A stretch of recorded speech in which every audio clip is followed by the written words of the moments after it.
नमस्कार दर्शकों, स्वागत आप सभी का हमारे इस उत्तराखंड विशेष कार्यक्रम में। आपके साथ मैं हूं ऐश्वर्या।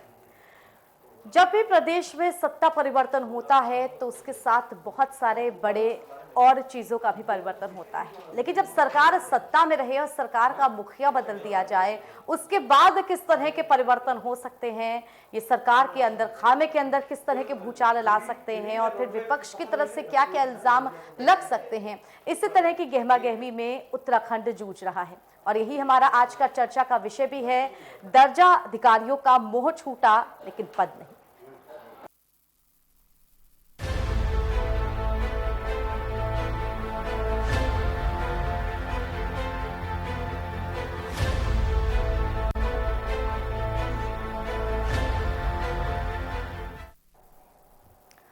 तो उत्तराखंड में जिस तरह से कुछ वक्त पहले ही मुख्यमंत्री को बदला गया है, सरकार वही है लेकिन मुख्यमंत्री बदल चुके हैं। दूसरे मुख्यमंत्री के आने के बाद अलग अलग तरह की परिस्थितियां हुई। अंदर खाने से ये खबरें भी आई कि सब कुछ ठीक नहीं है, लेकिन यहाँ पर परेशानी इस बात की है, समस्या इस बात की है कि जब कोई परिवर्तन होता है तो किस तरह पशुपेश की स्थिति बनती है, किस तरह असमंजस की स्थिति बनती है। खबरें इस प्रकार की आए कि जो नया मुख्यमंत्री है वो पुराने फैसलों को पलट रहा है। खबरें इस तरह की आए कि नया मुख्यमंत्री अपनी कुछ नई चीजें लागू करने जा रहा है और इस पर विपक्ष का भी हमलावर होना। तो उत्तराखंड जिस तरह की राजनीतिक परिस्थितियों के साथ जूझ रहा है, यही हमारा आज का चर्चा का विषय रहेगा। हमारे साथ मेहमानों का एक पैनल जुड़ेगा, लेकिन उससे पहले आप सभी के लिए हमारी विशेष रिपोर्ट।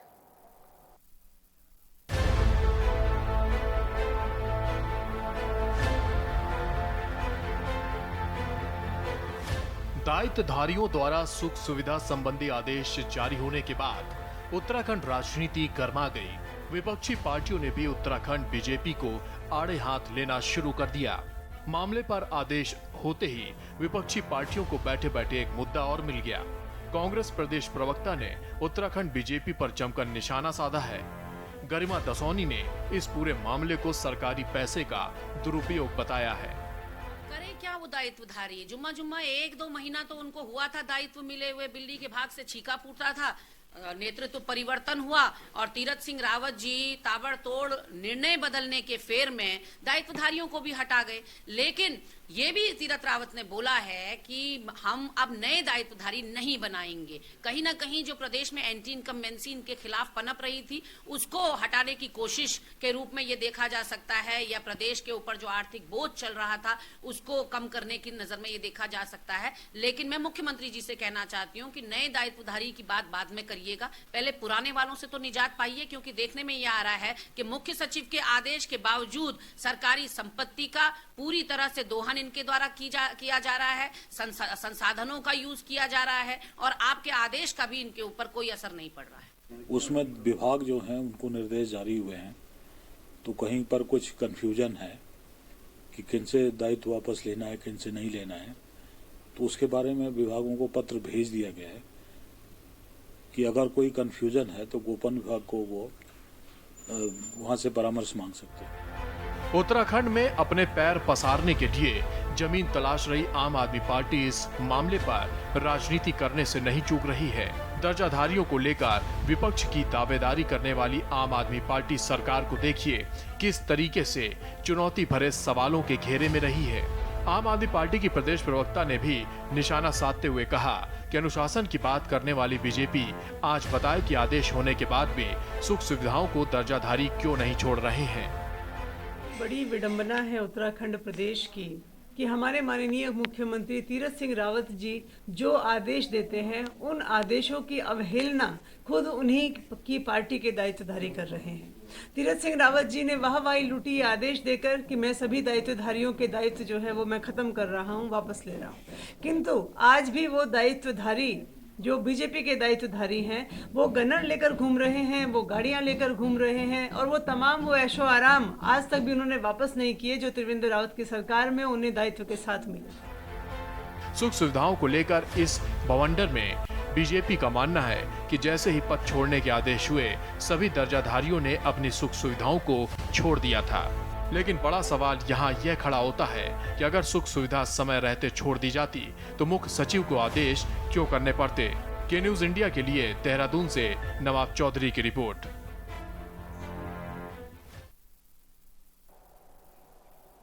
तो दर्जा अधिकारियों का पद छूटा है, लेकिन सरकारी सुख सुविधाओं का मोह नहीं छूटा। इस बात का विपक्ष की तरफ से जोर शोर से इल्जाम लगाए जा रहे हैं, और इल्जाम लगाए भी क्यों ना जाएं। सरकार की तरफ से जिस तरह से मुखिया का परिवर्तन किया गया है, मुखिया किसी और को बनाया गया है, वो भी महज 11 से 12 महीने का कार्यकाल, उसमें कितना हद तक कार्य आगे हो पाएगा, क्योंकि यहाँ पर परिस्थितियां बन जाएंगी कि नया मुखिया अपनी तरह से बहुत सारे चीज़ों को परिवर्तन करना चाहेगा, लेकिन जो पुराने सत्ताधारी हैं, पुराने दर्जाधारी हैं, जो 3 साल से ज़्यादा से वहाँ पर काम को देख रहे हैं, क्या वो अपनी तरफ से इस चीज़ को नहीं कहेंगे कि उन्होंने भी ज़मीनी स्तर पर इतनी मेहनत की, तो आखिर इस तरह का परिवर्तन क्यों? उनकी मेहनत का फल क्या उन्हें नहीं मिलेगा? इस पशुपेश की स्थिति है ये, असमंजस की स्थिति है ये, और साफ तौर पे विपक्ष की तरफ से बड़े इल्जाम लगाए जा रहे हैं। तो हमारे साथ बिना देर किए आइए जो मेहमान जुड़ चुके हैं उनका परिचय हम आपसे करा देते हैं। बीजेपी की तरफ से हमारे साथ कमलेश उनियाल जी जुड़े हुए हैं। कमलेश जी, बहुत स्वागत आपका हमारी इस चर्चा में। और आम आदमी की पार्टी की तरफ से हमारे साथ संजय भट्ट जी जुड़े हुए हैं। संजय भट्ट जी, बहुत स्वागत आपका इस चर्चा में। शुरुआत में बीजेपी के साथ ही करना चाहूंगी। कमलेश जी, दर्जाधारी जिनकी सत्ता आप कहेंगे, जिनकी शक्ति आप कहेंगे, वो ली जा चुकी है, बहुत सारे निर्णय पलटे जा चुके हैं, लेकिन फिर भी इस बात को कहा जा रहा है कि सुख सुविधाओं का मोह नहीं छूट रहा है। चलिए मैं आपसे जुड़ पाए हैं, लेकिन कमलेश जी नहीं जुड़ पाए हैं, लेकिन संजय भट्ट जी हमारे साथ जुड़े हुए हैं। संजय भट्ट जी, स्वागत आपका। आवाज पहुंच रही है आप तक मेरी?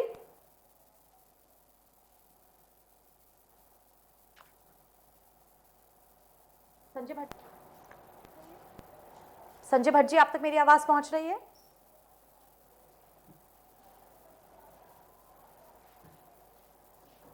संजय भट्ट जी, मेरी आवाज, संजय भट्ट जी आप तक अगर मेरी आवाज पहुंच रही है तो सीएम बदले जा चुके हैं, बहुत सारे जो कार्यरत लोग थे वो बदले जा चुके हैं, लेकिन फिर भी जो मोह है कुर्सी का, जो मोह है पद का, वो अभी तक छूट नहीं पाया है।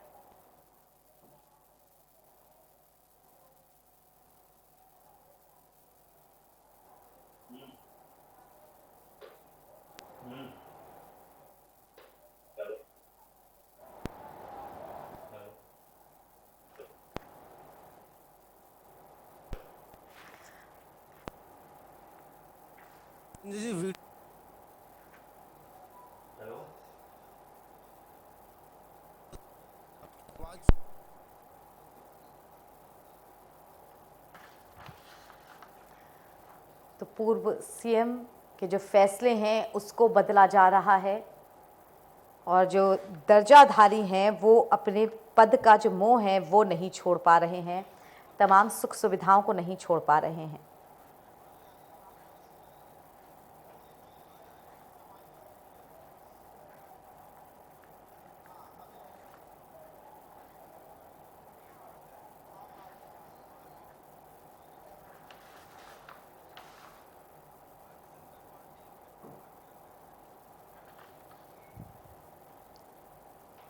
तो हमारे साथ संजय भट्ट जी जुड़े हुए हैं। संजय भट्ट जी, आप तक आवाज पहुंच पा रही है मेरी?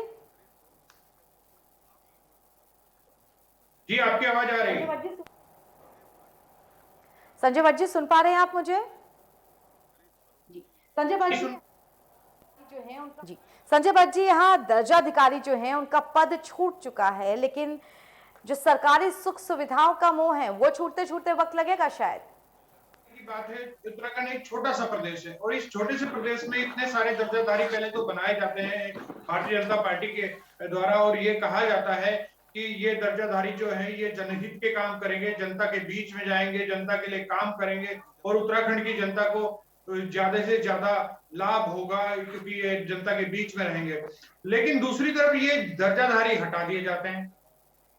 तो क्या ये भी पूर्व मुख्यमंत्री त्रिवेंद्र सिंह रावत की तरह काम नहीं कर रहे थे भारतीय जनता पार्टी से? कि बड़ा सवाल है कि क्यों हटाया है, क्या ये बिल्कुल काम नहीं कर रहे थे? और जो इन पर लगभग 1.5-2 करोड़ रुपए महीने का उत्तराखंड का जो आम नागरिक टैक्स देता है, उस टैक्स के पैसे से 1.5-2 करोड़ रुपए हर महीने इन दर्जाधारियों पे सरकार खर्च करती थी।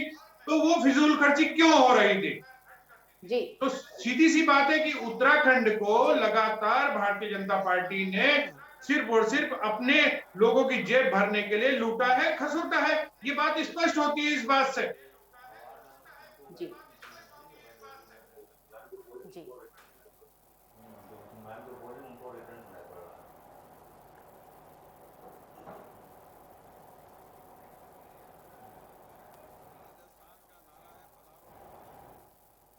जी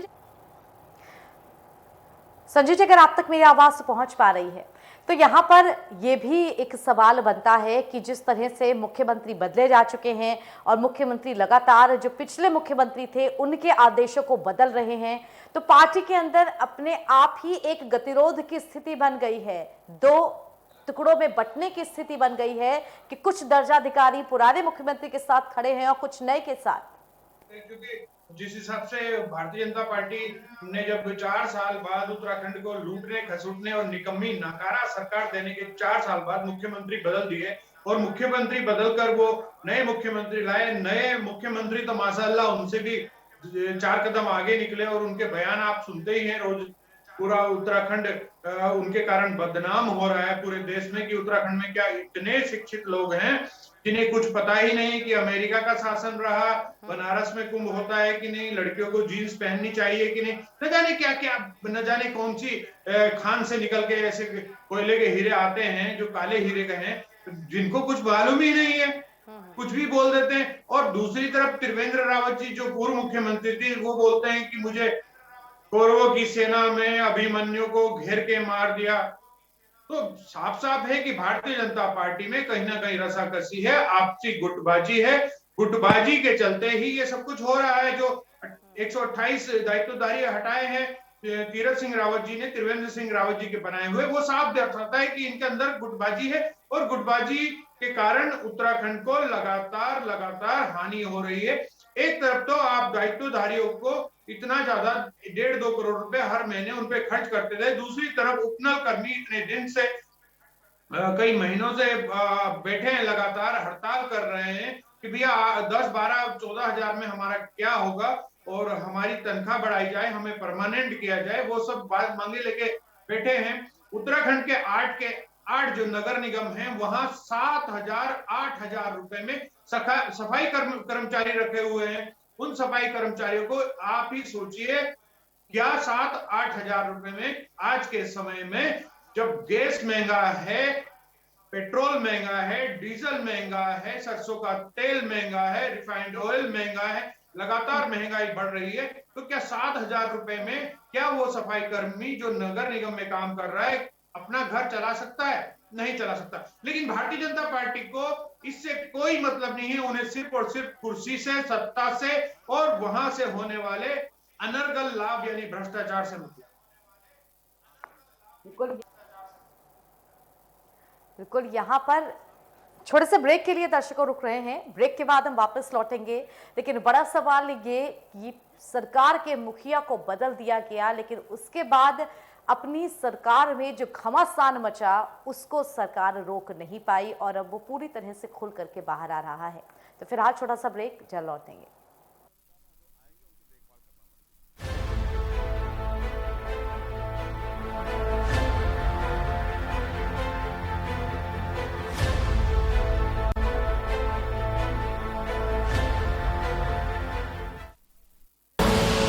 आप देख रहे हैं के न्यूज, खबरों का सारथी। कोरोना वायरस का खतरा अभी टला नहीं है। आइए मेरे साथ आप संकल्प लें कि हम कोरोना से सावधान रहेंगे और अपने साथियों को भी इससे सावधान रखेंगे। आप भी इस घातक विषाणु को रोकने संबंधी सभी आवश्यक सावधानियां बरतने का वचन दीजिए। वचन दीजिए कि सदैव मास्क पहनेंगे और दूसरों से कम 2 गज की दूरी बनाए रखेंगे और हाथों को साबुन और पानी से धोएंगे। वचन दीजिए कोविड-19 के लक्षण महसूस होने पर मैं तत्काल चिकित्सा सलाह लूंगा। कोविड-19 से जुड़े आचार व्यवहार का पालन करेंगे और दूसरों को भी ऐसा करने के लिए प्रोत्साहित करेंगे। विश्व का सबसे बड़ा वैक्सीनेशन अभियान हमारे देश में चल रहा है। ये वैक्सीन पूरी तरह सुरक्षित है। बारी आने पर इस वैक्सीन को आप जरूर लें। टीका लगाने के बाद भी मास्क लगाना व 2 गज की दूरी रखना आवश्यक है। हम सब एक साथ मिलकर कोविड-19 के खिलाफ इस लड़ाई को जीतेंगे। दवाई भी कड़ाई भी। आप देख रहे हैं के न्यूज, खबरों का सारथी।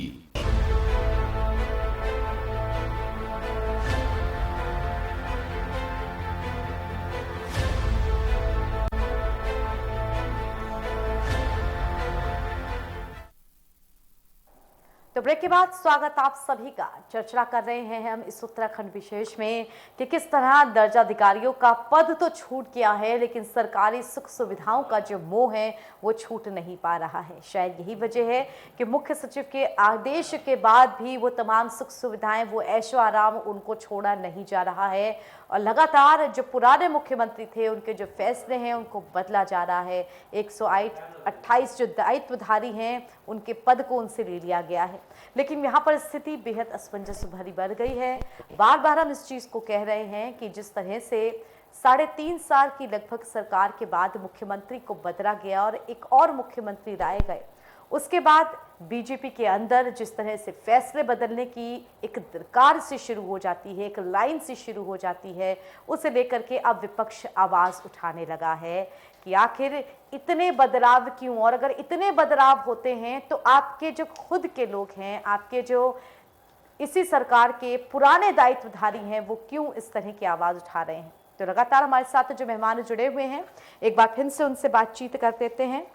हमारे साथ संजय भट्ट जी जुड़े हुए हैं। एक बार फिर से संजय भट्ट जी, आपके पास में आना चाहूँगी। उत्तराखंड में इस वक्त जो स्थिति बनी हुई है, सरकार मजबूत थी, सरकार का एक मुख्यमंत्री था, लेकिन आनन फानन में अंदर खाने में फैसले लिए जाते हैं और मुख्यमंत्री के नाम को बदला जाता है। सरकार का एक जो सबसे प्रमुख चेहरा होता है उसको बदला जाता है। बहुत जाहिर सी बात है कि अगर प्रमुख चेहरा बदला जाएगा तो उसके पीछे जितने भी लोग हैं, उसके समर्थक हैं, वो इस चीज़ के को कहेंगे या इस चीज़ के पक्ष में आएंगे कि क्यों बदला जा रहा है। लेकिन फैसले ऊपर से होते हैं।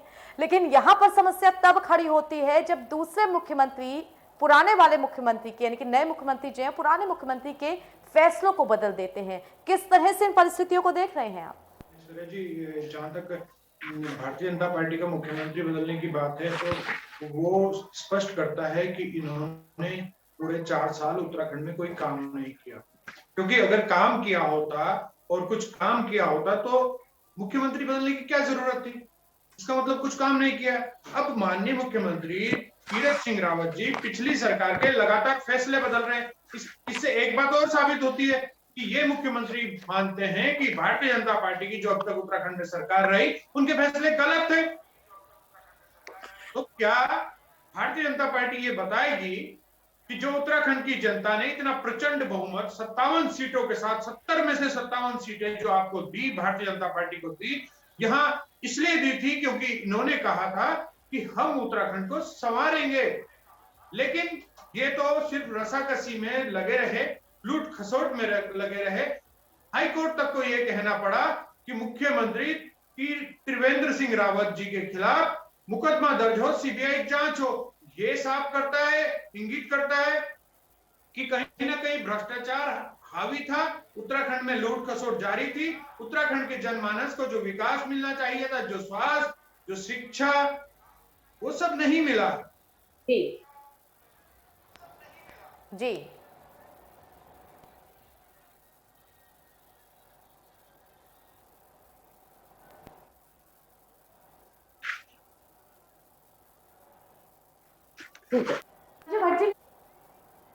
ठीक है संजय भट्ट जी, लेकिन यहाँ पर एक बड़ा सवाल ये भी होता है, सरकार सत्ता में होती है तो सरकार की जवाबदेही बनती है, लेकिन जो विपक्ष में होता है उसकी जिम्मेदारी बनती है। लगता है आपको कि विपक्ष इतना मुखर होकर उन तमाम मुद्दों को उठा रहा है जिससे जनता को फायदा होगा, जनता के हित के लिए होंगे? क्योंकि आमतौर पे देखा जाता है विपक्ष तभी मुखर होता है जब या तो विपक्ष को किसी विषय में अपना फायदा मिलता है या फिर वो मुद्दा बहुत ज्यादा मीडिया में उछलता है। लगता है आपको विपक्ष अपनी जिम्मेदारी सही से निभा रहा है? सही नहीं है कि विपक्ष मुखर नहीं हुआ। हम लोग लगातार आम आदमी पार्टी विपक्ष के रूप में मुख्य विपक्ष बनकर उत्तराखंड में लगातार आवाज उठा रही है। आप जितने भी मुद्दे ले लीजिए, जो किसान बिल का मुद्दा था, हमने विधानसभा को 3 तरफ से घेरा। उत्तराखंड में ऐसा पहली बार था कि विधानसभा उत्तराखंड की 3 तरफ से घेरी गई है। वो आम आदमी पार्टी ने किया। क्यों किया? हमारे किसानों के लिए किया, हमारे जो आंदोलन था उसके समर्थन में किया, और जो हमारे किसान थे उनकी आवाज थी। किसान भी तो जनता ही है, उत्तराखंड की जनता है, उत्तराखंड के ग्रामीण क्षेत्र में बसने वाली जनता है, उनके लिए किया। अभी हमने मुख्यमंत्री आवास घेरा जी। लगातार हम सड़कों पर उतरकर आम आदमी की, आम जनमानस की आवाज को मुखर होकर उठाते रहे हैं। और लेकिन क्या करें, इतनी मजबूत सरकार दी थी उत्तराखंड की जनता ने भारतीय जनता पार्टी को, उसके कान में जू ही नहीं रहेगा। और वो तो सिर्फ और सिर्फ भ्रष्टाचार करते रहे। चाहे आप कर्मकार बोर्ड की बात कर लें। अब ये सोचिए कि मुख्यमंत्री त्रिवेंद्र सिंह रावत जी ने विधानसभा में खड़े होकर कहा था कि NH-74 की सीबीआई जांच होगी, विधानसभा के अंदर कहा था, लेकिन कहां हुई? कोई सीबीआई जांच नहीं। ऐसे ही दूसरे मामले भी आप ले लीजिए, छात्रवृत्ति घोटाला हो, भारतीय जनता पार्टी और कांग्रेस के दोनों के लोग शामिल हैं। उस छात्रवृत्ति घोटाले पर भी लीपापोती के सिवा कुछ नहीं हुआ। भारतीय जनता पार्टी के एक विधायक के बेटे तक का उसमें नाम है, लेकिन आज तक गिरफ्तारी नहीं हुई। जो कैंट से विधायक है, देहरादून कैंट से, उनके बेटे की आज तक गिरफ्तारी नहीं हुई, जबकि उनका नाम है उसमें। तो ये जो प्रचंड बहुमत की सरकार है भारतीय जनता पार्टी की, ये किसी की, जनता की या विपक्ष की, किसी की भी आवाज इनके कान तक नहीं पहुंचती। इनके कान के पर आवाज पहुंचाने के लिए उत्तराखंड की जनता को चाहिए कि इस सरकार को उखाड़ फेंके और भारतीय जनता पार्टी को हटाकर आम आदमी पार्टी की सरकार उत्तराखंड में लाए, ताकि दिल्ली की मॉडल की तरह ही उत्तराखंड में भी विकास के काम हो सके। बहुत बहुत धन्यवाद संजय जी हमारे साथ जुड़ने के लिए आपका। और इसी के साथ दर्शकों, फिलहाल इस कार्यक्रम से मुझे इजाजत दीजिए। लेकिन बड़ी विडंबना इस चर्चा में इस बात की कि जिस सरकार को जनता बड़े बहुमत के साथ सत्ता पर बिठाती है, उसी के अंदर खाने में इतने सारे परिवर्तन, इतने सारे असमंजस पशपेश की स्थिति बनी रहती है। लेकिन फिलहाल हमारी ये चर्चा यहीं तक। देश दुनिया की तमाम खबरों के लिए के न्यूज़ के साथ जुड़े रहिए। धन्यवाद।